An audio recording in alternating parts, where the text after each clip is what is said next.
Buenas noches, soy Marco Lara Clark en Global 21. Hoy, ciberguerra, realidades y mitos. Quédese con nosotros.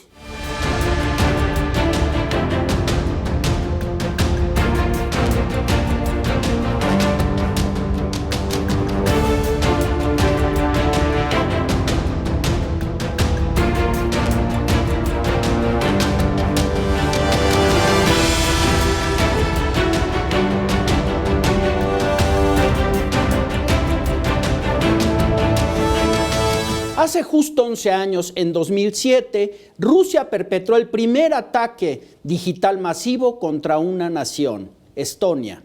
La historia registra este hecho como la primera ciberguerra.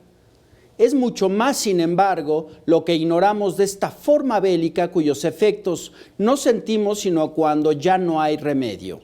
Ciberguerra, mitos y realidades, esta semana aquí, otra vez en su compañía, y conversaremos con la licenciada Alejandra Morán, candidata a maestra en política criminal, especialista en derecho informático y nuevas tecnologías, y Alejandro Gutiérrez Balboa, maestro en seguridad nacional y consultor privado. Acompáñenme a ver este material y volvemos. Ciberguerra se antoja entre futurista e intimidante, aunque poco sabemos realmente de esta modalidad de confrontación bélica característica de la era digital y nada nueva ya. Por ejemplo, en su clásico Guerra en la Red, el viejo asesor de la Casa Blanca, Richard Clarke, agita todo un abanico de posibilidades, estrategias y, digamos, armamento, ofreciéndonos un fascinante panorama de la red como escenario de guerra. De estas y otras fuentes entendemos que la ciberguerra se desarrolla lo mismo en los frentes financiero o comercial, de gobierno, de servicios públicos básicos y de telecomunicaciones, que en el mediático, a través de las fake news y la posverdad. Además, como tiene como obvio denominador el ámbito de Internet, sus implicaciones en la vida analógica pueden ser desde leves hasta devastadoras, sin que necesariamente la población en general sea consciente de ellas, sino cuando sobrevienen sus efectos. La primera guerra o ciberataque masivo que registra la historia ocurrió en mayo de 2007, hace justo 11 años, donde Rusia ataca a Estonia, sufriendo una parálisis digital absoluta. Tengamos presente que Estonia se independizó de la Unión Soviética en 1991 e ingresó a la Unión Europea en 2004, constituyendo una evidente amenaza geopolítica para Moscú, que nunca reconoció oficialmente haberla atacado a pesar de las pruebas sobre la intervención masiva de hackers desde Rusia, algo impensable sin el consentimiento o al menos la condescendencia oficial. Hoy, esto ha llevado a Estonia a poseer la sociedad más interconectada, logrando que cualquier ataque militar virtual o físico no la paralice otra vez. La paradoja es que mientras más interconectado está un país, más vulnerable es la ciberguerra. Es decir, no obstante su contundente superioridad militar, Estados Unidos es más vulnerable que Corea del Norte. ¿Cómo es eso? Veamos. Ciberguerra, realidades y mitos. Muy buenas noches. Buenas noches. Maestro Alejandro Balboa, muy buenas noches. Encantada, buenas noches. Estamos aquí para conversar de este tema que parece como un teatro de sombras. Es decir, escuchamos mucho, pero sabemos poco. ¿Qué sabemos? ¿Qué debemos saber? ¿Cuál sería el ABC de la ciberguerra? Bien, podríamos comenzar por decir que pocas naciones, si no es que ninguna, por lo menos en Latinoamérica, lo ha definido, se ha atrevido a definirlo. Es un concepto muy delicado porque implicaría reconocer que está sucediendo, reconocer que no hay legislación al respecto, reconocer que está fuera de control. Si está sucediendo y no lo reconocemos, entonces pareciera que no lo hay. Eso es una sombra, es una oscuridad, y bueno, es acorde con los términos que han existido a partir del uso de las nuevas tecnologías, los cyber.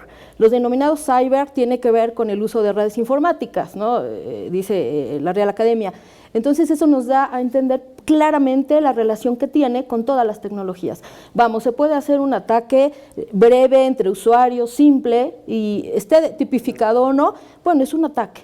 Y por supuesto, en todos los niveles puede sucederse entre gobiernos, entre empresas.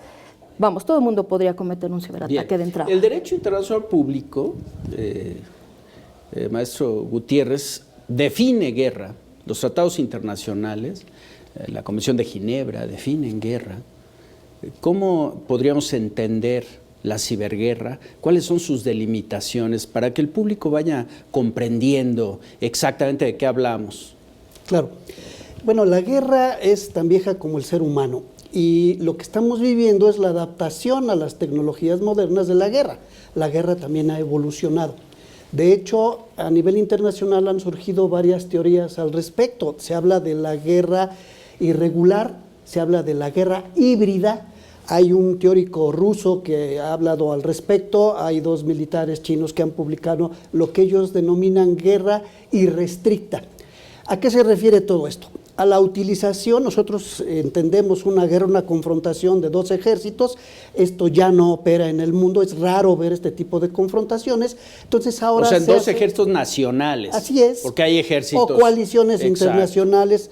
Ahora no, ahora estamos viendo este tipo de herramientas, que no nada más es la cuestión cibernética, es la manipulación, la posverdad, todas las herramientas que, como decía Clausewitz, trabajan para la política de otra manera. Persiguen los objetivos de la política de otra manera.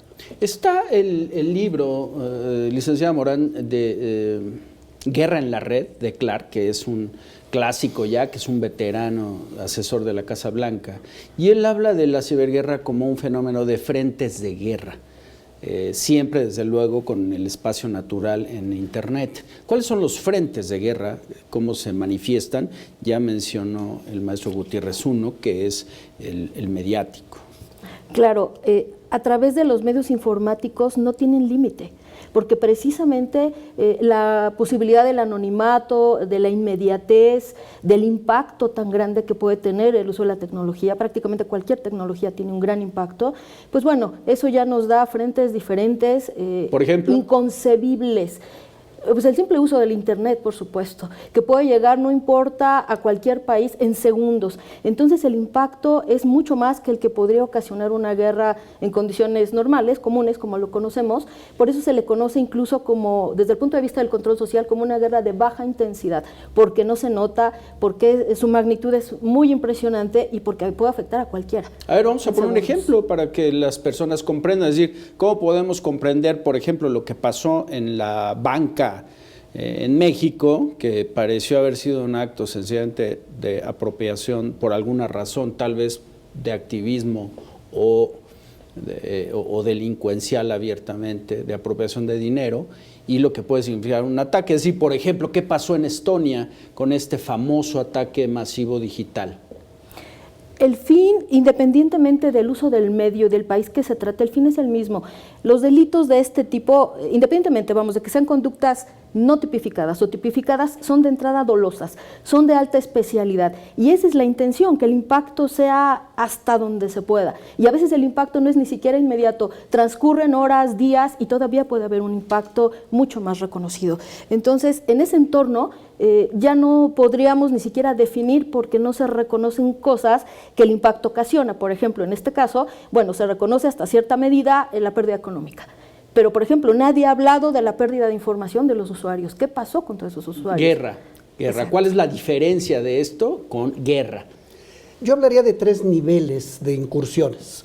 No son los únicos, pero creo que sería muy gráfico para que nos entendieran las personas que nos ven. Exacto. La primera es la personal, mis datos personales, la individual, la seguridad personal. La segunda es la corporativa, es decir, lo que se llama el espionaje industrial, el robo de información privilegiada de una manera furtiva e ilegal para obtener ventajas competitivas. Y la tercera es este tipo de cosas, guerra, que además es guerra no declarada, es guerra que por lo mismo de que suele ser anónima, es muy difícil demostrar el origen. Pongo un caso. Hay un país que se caracteriza por tener los altos, está en los 3 mayores números de incursiones cibernéticas, Singapur, pero ellos no hacen este tipo de guerra. Lo que ocurre es que por razones de infraestructura, de computadoras, se concentra y de ahí parte, lo cual da otra ventaja al incursor, que es una protección que no tendría de otra manera. Entonces, son 3 niveles en donde podemos identificar este tipo de actividades, y solamente cuando es a nivel nacional, cuando hay un gobierno o una entidad gubernamental interesada en promover en otra institución, otro estado, otra sociedad, intereses muy concretos, podemos hablar de guerra. Bien, cuando yo hablaba de frentes y citaba a Clark y su libro clásico, me refería a lo que él describe y hemos visto después de estos ámbitos de las telecomunicaciones, del sector financiero, de la paralización de servicios públicos y en general del gobierno. ¿Cómo se expresa ahí la ciberguerra? Bueno, principalmente, y dada la magnitud que comentaba el maestro, es por el impacto. ¿Qué implica esto? Si bien es cierto, pueden atacar a usuarios, a pymes, como ahora el sector financiero, podría ser peor todavía. El peor de los impactos es sobre la infraestructura crítica y tiene que ver con los países. Entonces, imaginemos, por supuesto, un ataque a una infraestructura crítica en este país que fuera, no sé, el servicio de luz. El país completo quedaría incomunicado, además de incomunicado, indefenso. ¿Por qué quedaría incomunicado? Vamos a poner un ejemplo. ¿Por qué una nación, no hablemos de México, en general, por qué una nación quedaría incomunicada con un ciberataque a sus fuentes de infraestructuras de energía eléctrica? Porque si no está protegido, tiene más vulnerabilidad. Y una cosa es ser vulnerable, lo que está bajo nuestro control, y otra cosa es que existan riesgos potenciales para cualquiera. Si esto se suma, el riesgo utiliza la vulnerabilidad para poder atacar el sistema en la medida en la que la misma vulnerabilidad se lo permita. Ellos realmente no saben hasta dónde podrían llegar. De ahí que se ha desmedido muchas veces. Entonces, cuando atacan, por ejemplo, la parte de la luz, ¿no?, el servicio de luz, las comunicaciones se caen. Cualquier tipo de comunicaciones vía satélite, no hay forma. Entonces, eso dejaría en un estado de indefensión gravísimo a un gobierno, cualquiera del que se tratara. Ahora, esto lo que nos hace pensar, y eso lo han planteado insistentemente expertos en el tema, es que la paradoja es que, más allá de que sea muy poderosa o no, a mayor conectividad, mayor vulnerabilidad. Definitivamente.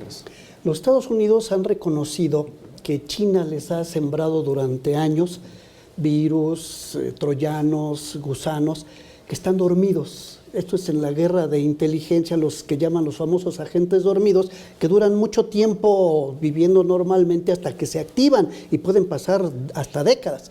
Así están, ellos lo han reconocido y no saben en dónde están. Entonces, cuando a los chinos les interese dislocar algunas funciones vitales de la sociedad norteamericana, lo harán. Otro caso que también ha sido muy paradigmático, que es muy difícil demostrar si así ocurrió o simplemente es propaganda. Que esa es otra característica de la ciberguerra. Claro, es la asociación que hubo entre los israelíes, que han resultado ser muy buenos para estas cosas. Hay que recordar que el famoso programa Pegasus es israelí.